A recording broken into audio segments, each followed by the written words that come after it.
E aí, pessoal, tudo beleza? Vamos hoje falar sobre o cálculo da constante de equilíbrio. Ou seja, a gente vai fazer alguns exercícios que a gente vai colocar em prática esse cálculo. E por que é importante saber calcular a constante de equilíbrio? Porque algumas reações químicas, elas entram em equilíbrio químico. Mas afinal de contas, o que é esse equilíbrio químico?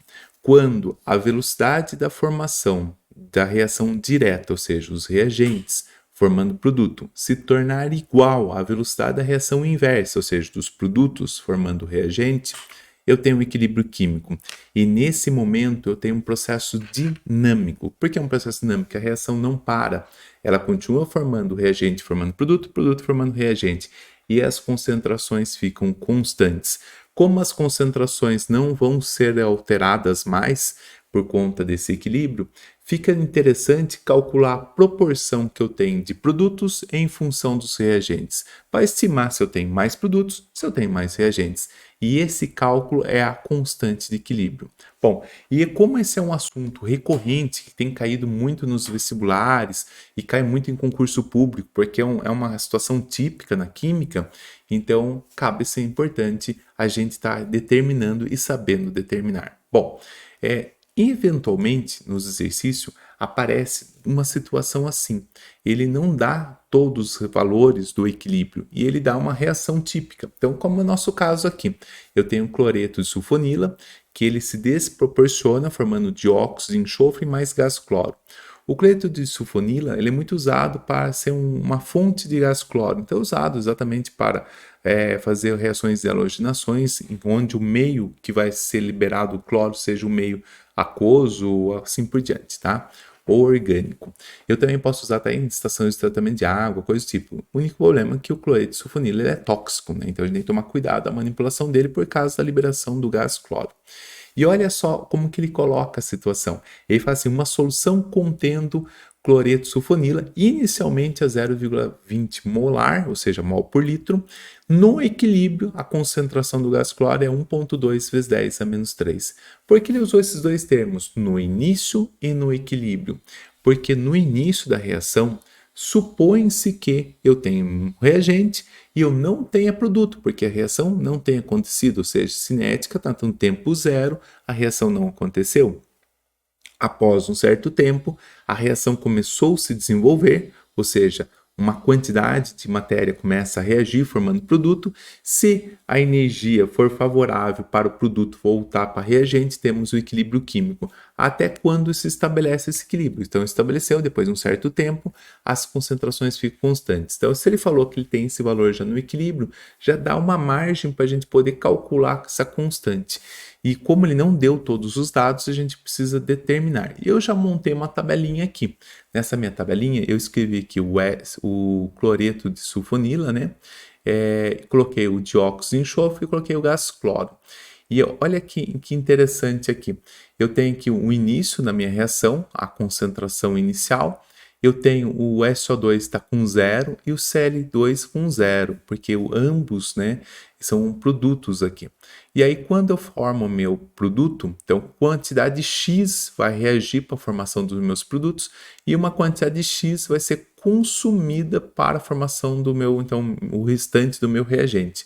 É interessante saber que eu só posso pensar que essa quantidade porque eu tenho estequiometria 1, 1, 1. Tá? Se eu tivesse um 2 aqui, por exemplo, se eu tivesse um 2 no lugar do SO2, aí eu teria que ter 2x aqui em vez de x nessa continha aqui embaixo. Tá? Bom, uma vez determinado, ele falou que no meu equilíbrio eu tenho 1,2 vezes 10 a menos 3. Então, se eu tenho esse valor no equilíbrio, então isso aqui significa que o valor do x é 1,2 vezes 10 a menos 3. Logo, o SO2 tem que ser o mesmo valor, porque à medida que desproporcionou o cloreto de sulfonila em cloro, também formou dióxido de enxofre. Então, esse valor é o mesmo. E qual é o valor restante, né, da minha solução quando esse valor reage, né? Então, ele quer dizer que ele foi consumido o mesmo número. Eu aqui, para ajustar os valores, eu pensei que esse valor aqui fosse 20 vezes 10 a menos 3 menos 1,2 vezes 10 a menos 3, eu tenho 1,88 vezes 10 a menos 3. Então, agora sim, eu tenho os valores que correspondem ao meu equilíbrio químico. Então, se eu tenho esses valores, eu posso montar uma constante de equilíbrio. Como que eu monto a constante de equilíbrio? Bom, aqui na minha reação, deixa eu só tirar esses índices aqui. Na minha reação, eu tenho os meus produtos, que são o SO2 e o Cl2. Então, eu vou fazer assim, K, que é a constante de equilíbrio, é igual às concentrações do produto, que é o SO2 e Cl2, elas estão multiplicando, então existe uma multiplicação aqui que está acontecendo, e vai dividir por quem? Pela concentração do meu reagente, que é o SO2Cl2, que é o cloreto de sulfonila. Bom, então agora é só pegar, trocar os valores da concentração com os valores que eu tenho na tabelinha. Então vai ficar 1,2 vezes 10 menos 3 vezes esse mesmo valor, dividido por 1,8 vezes 10 a menos 3. E se eu fizer essa conta, eu vou achar então a minha constante de equilíbrio, 7,65 vezes 10 a menos 5.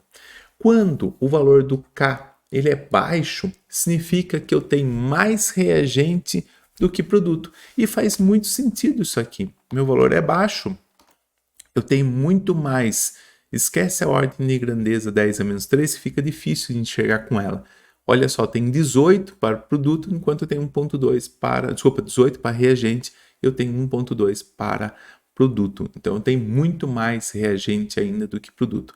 Ah, então se eu esperar um tempo, essa reação vai reagir esse valor a mais? Não, tá? Porque a minha reação já entrou no equilíbrio. Eu posso depois, seria um outro assunto, como seria desse vídeo, falar como que a gente pode, por exemplo, deslocar o equilíbrio para a formação de mais produtos. Mas não é o intuito desse vídeo agora. Esse vídeo seria exatamente calcular essa constante de equilíbrio. Mas, professor, dá outro exemplo, né? Vai que esse exemplo não tenha atingido alguma coisa interessante. Então, vamos lá. Peguei aqui uma reação bem interessante. Essa reação aqui é uma reação onde eu faço uma reação com ferro, ferro 3, né? O íon ferro 3+, o íon férrico, que ele reage com tiocianato e ele forma um complexo formado complexo ferro-tiocianato. E tem uma cor vermelha, parece um vermelho sangue. Inclusive, é uma das técnicas que a gente pode fazer, tanto para determinar qualitativamente ferro 3+, uma solução, quanto quantitativamente. E aí ele colocou a seguinte situação para mim. Prepara-se uma solução contendo o íon ferro 3+, inicialmente a 1 vezes 10 a menos 3 mol por litro, e uma solução de tiocianato com 8 vezes 10 a menos 4 mol por litro. No equilíbrio, determina-se 1,7 vezes 10 a menos 4 mol por litro do complexo de ferro tiocianato. Qual o valor da constante de equilíbrio? Bom, então, nesse caso, se a gente quiser calcular, a gente vai fazer novamente aquela tabelinha. Então, vamos lá. Então, eu fiz aqui a tabelinha. Então, aqui. Como que eu montei essa tabelinha? Eu pensei que tem um valor no início. Esse valor no início seria a concentração do ferro, que foi informado no texto, a concentração do tiocianato e a formação do ferro tiocianato, que é o complexo. Como ele é produto, não tenho nada dele no meu início da minha reação, então ele é 0. Como a minha estequiometria, todo mundo é 1, 1, 1, então o valor aqui vai ser consumido um X valor do ferro, X valor do tiocianato e vai ser produzido um X valor do complexo. E ele fala que no equilíbrio eu tenho 1,7 vezes 10 a menos 4 mol por litro do complexo ferro tiocianato. Então, logo, esse é o valor de X. Então, se eu tenho os meus reagentes também consumo desse X, eu vou subtrair então os valores. Aqui eu pensei, em vez de 1 vezes 10 a menos 3, eu pensei 10 vezes 10 menos 4. Então, menos 1 vezes 7 vezes 10 a menos 4 deu 8,3 vezes 10 a menos 4. E aqui já tinha 8, né? Subtrair com 1,7 eu tenho 6,3. Ok, então eu já tenho meus dados no meu equilíbrio, tá? Ok, então agora é só montar minha equação. Como que é a minha equação?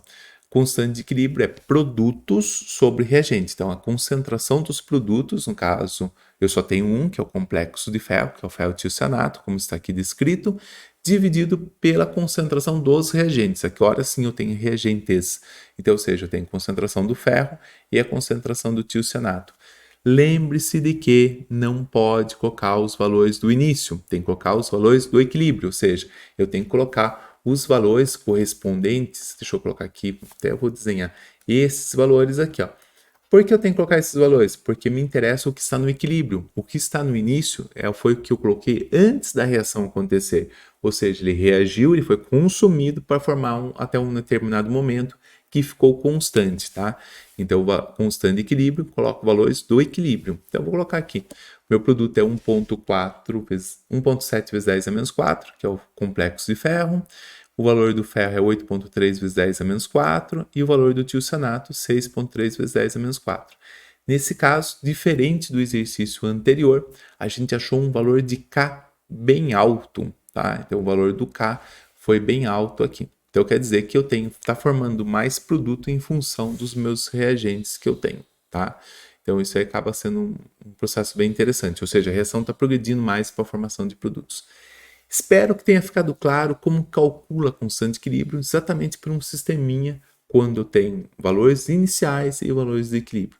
Então, caso tenha dúvida, volte o vídeo, assista várias vezes. E se ainda persistir essa dúvida, escreva para mim, que eu posso te ajudar de repente. Ou, se quiser fazer parte do grupo nosso Telegram, você pode colocar sua dúvida lá e terei um grande prazer em te ajudar, tá? Abraços e até mais!